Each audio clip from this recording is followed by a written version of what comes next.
My name's Lena. I'm 34, and for most of my life, I thought family meant loyalty. I thought it meant the people who'd never turn their backs on you. Turns out, it can also mean the people who hand you the knife and tell you to twist it yourself.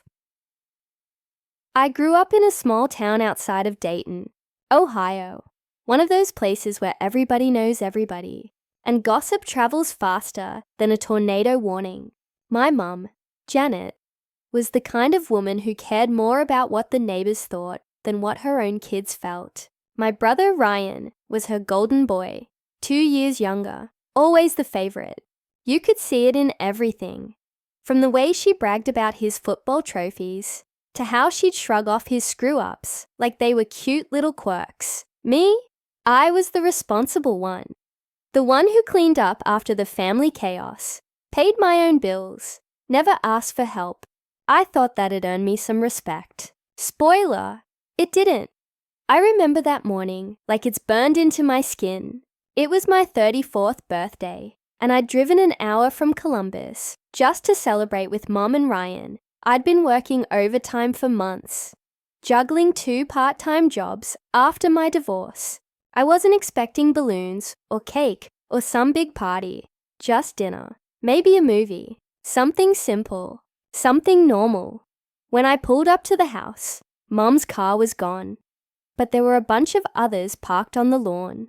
I remember thinking maybe she'd invited friends over, but as soon as I opened the front door, the sound hit me. Laughter, music, and the unmistakable smell of my mom's pot roast. Except nobody said surprise. They were all there. Mom, Ryan, his wife Megan, a few cousins, even neighbors I barely knew. Everyone chatting, eating, drinking. For a second, I just stood there in the doorway, holding a bottle of wine like an idiot, waiting for someone to notice me. When Mom finally turned and saw me, she looked annoyed, like I'd crashed the wrong party. "Oh, Lena, you're here early," she said, all fake sweet, before going back to stirring something on the stove. "Early?" I laughed, trying to play it off. "It's my birthday, Mom. You said 6. She didn't even look up. Well, plans changed. Ryan wanted to host something for the neighborhood, but we got cake, so make yourself at home. I remember that sting in my chest. That quiet kind of hurt that doesn't make you cry. It just makes you numb. I didn't say anything, just walked to the kitchen, put the wine down, and tried to smile at the guests who didn't even know why I was there. The rest of the night was awkward. Ryan kept making these little jokes about how I still hadn't found a husband who could handle me, or how I always needed attention. The kind of crap that's meant to sound funny, but lands like a slap. Everyone laughed, even Mom. When the cake finally came out, there were 35 candles on it. I pointed it out, kind of jokingly, but Mom just shrugged and said, "Well, it's not like anyone's counting." I was counting. I was counting everything. By the time people started leaving, I was ready to go. I grabbed my purse and told Mom I'd stop by next week to drop off some papers she'd asked for. She just nodded, barely listening. Ryan was the one who walked me to the door. That's when he said it. "Hey, Lena, just so you know, Mom wants me to change the locks this weekend." "Nothing personal." I froze. "What are you talking about?" "She said it's time," he said, shoving his hands in his pockets like it was nothing. "You don't live here anymore. She wants to set some boundaries." I laughed, but it came out sharp. "Boundaries? This is my childhood home. Half of this house was paid for with Dad's insurance. I'm still on the deed." Ryan just shrugged. "Talk to Mom about it. I'm just doing what she asked." He closed the door before I could say another word. I sat in my car for 10 minutes before I could even start the engine. My hands were shaking. I kept staring at that front door, the same one I helped paint when I was 14. The one Dad used to walk through every evening after work. The house didn't feel like home anymore. It felt like a crime scene, and I was the victim who hadn't realized she'd been robbed. When I finally drove off, I wasn't crying. Not yet. I was too angry for that. Over the next week, I tried to call Mom. She ignored every text, every voicemail. Then one afternoon, I stopped by the house just to talk things out face to face. Ryan's truck was in the driveway. I knocked. No answer. Then I tried my key. It didn't work. That was the moment something in me snapped. Not the loud kind of anger, but the cold, focused kind. The kind that plans. The kind that waits. I stood there for a long time, staring at that locked door. I remembered helping my dad replace that same lock after a break-in when I was 16. He'd said, "A lock's not just metal, sweetheart. It's trust in a key." And I realized they'd just told me I wasn't trusted anymore, that I didn't belong. A week later, I found out why. A friend from high school messaged me on Facebook, saying she'd heard my mom was selling the place soon. I thought it was a mistake, but when I checked the county listings, there it was, my childhood home, marked pending sale. Mom hadn't just changed the locks. She was selling the house without telling me, and she couldn't have done that without Ryan's help. I called him. He picked up on the second ring, all casual. "Hey sis, what's up?" "Don't hey sis me," I snapped.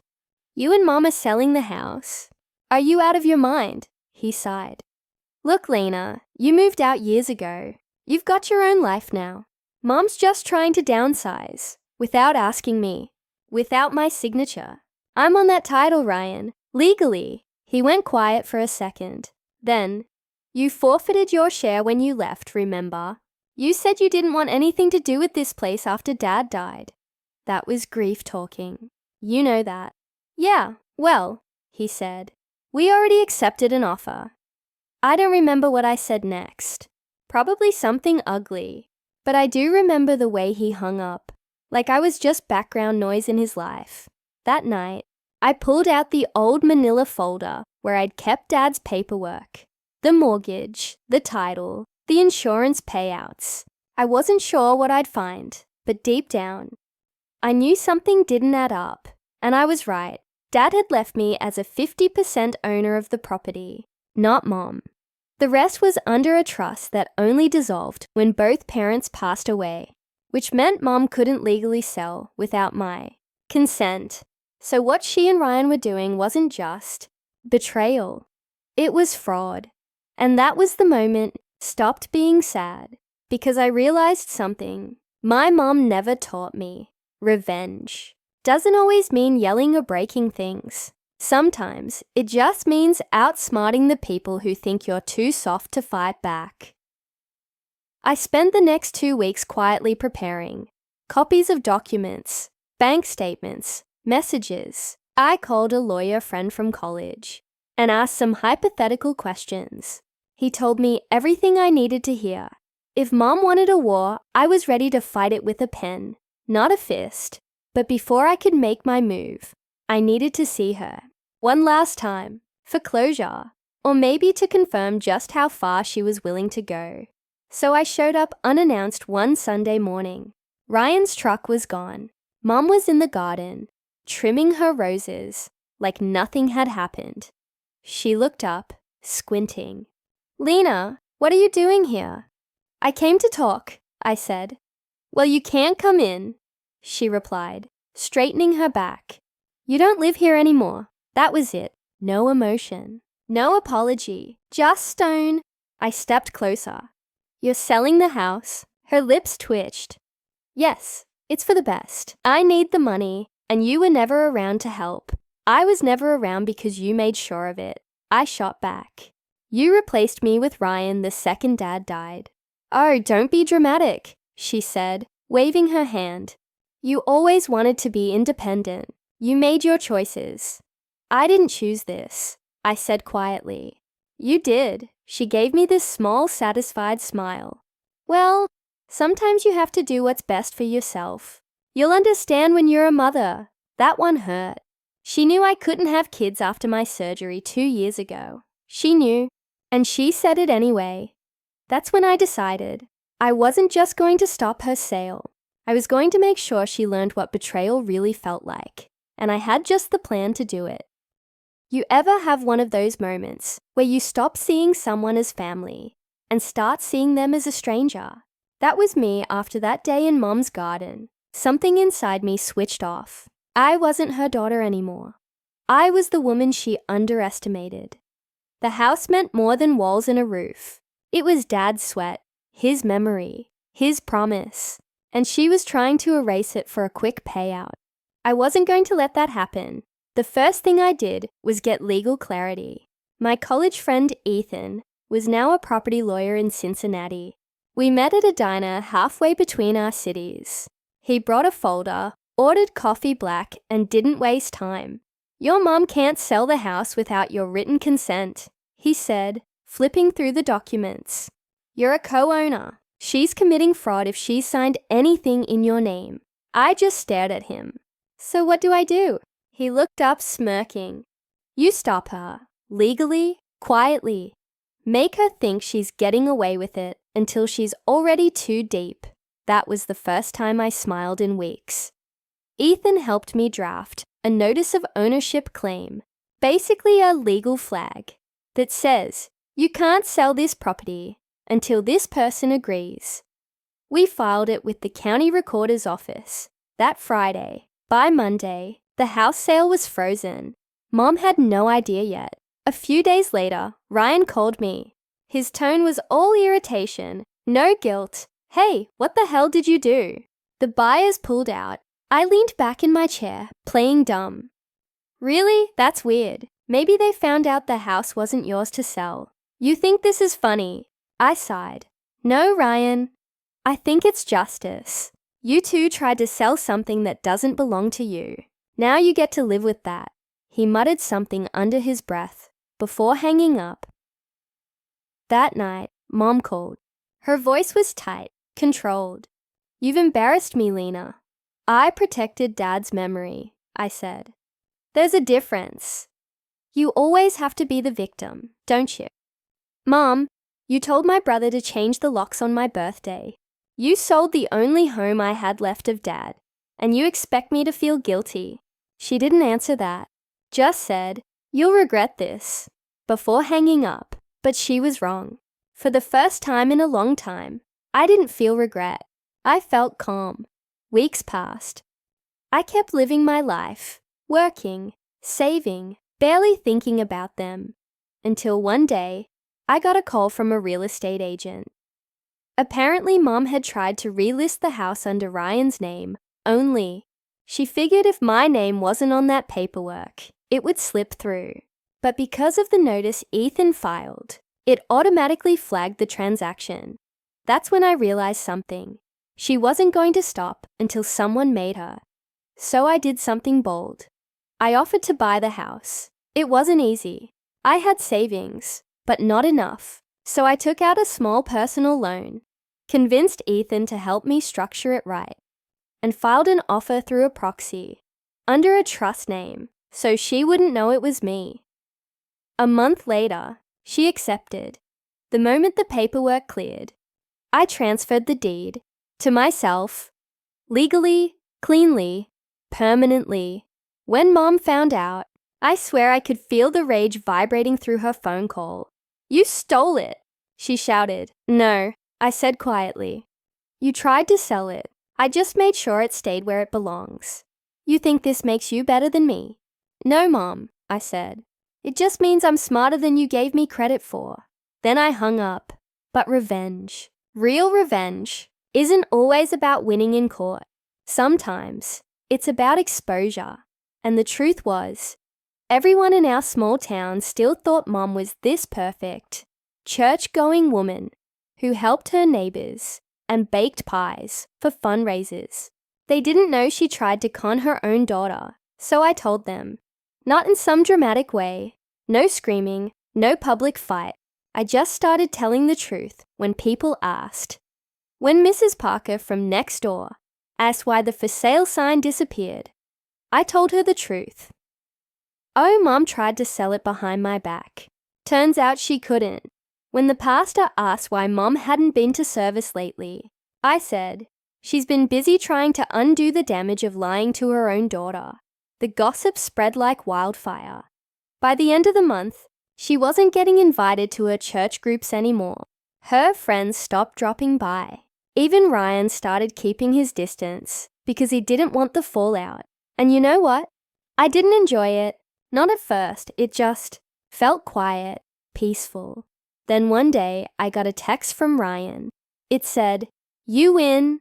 Mom's moving out. Hope you're happy." I didn't reply. When I drove down to see the house again, it was strange. The yard was overgrown, paint peeling, mailbox rusted. It looked smaller somehow. But when I walked inside, with my key, the air felt different, lighter. I could still see traces of my childhood everywhere. The height marks on the kitchen doorway, the stain on the carpet where Dad spilled his coffee, the faint scent of Mom's old perfume clinging to the hall. I stood there for a long time, trying to decide if I should feel guilty, but I didn't, because I'd spent my whole life trying to earn love from people who only gave it when it benefited them. And now, for once, I didn't owe anyone anything. I renovated the house over the next few months, not for nostalgia, just to make it mine again. I painted the walls white, replaced the doors, fixed the garden. Every nail, every brushstroke felt like a small act of taking back what was stolen. I even found Dad's old toolbox in the garage. Inside, it was a folded note, yellowed and brittle. "For Lena, you're stronger than you think." I never remembered seeing it before. Maybe Mom hid it. Maybe Dad forgot to give it to me. But reading it felt like closure. It reminded me that sometimes the people you lose aren't the tragedy. Sometimes they're just the lesson.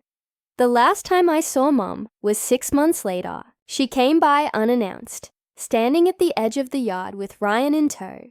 She looked older, tired, smaller somehow. "I came to get a few things," she said. "Just my photo albums." I let her in. She moved slowly through the house, quiet. When she reached the living room, she turned to me. "You really did all this yourself?" "Yeah," I said.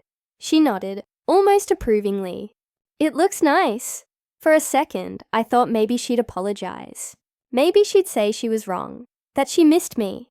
But she didn't. Instead, she said, "You could have just forgiven me." And I said, "You could have just loved me." She didn't answer that, just took her albums and left. Ryan didn't even look at me as he followed her out. That was a year ago. Now I rent out the house as an Airbnb. People love it. The old charm, the garden, the peace. They call it the Hollow House.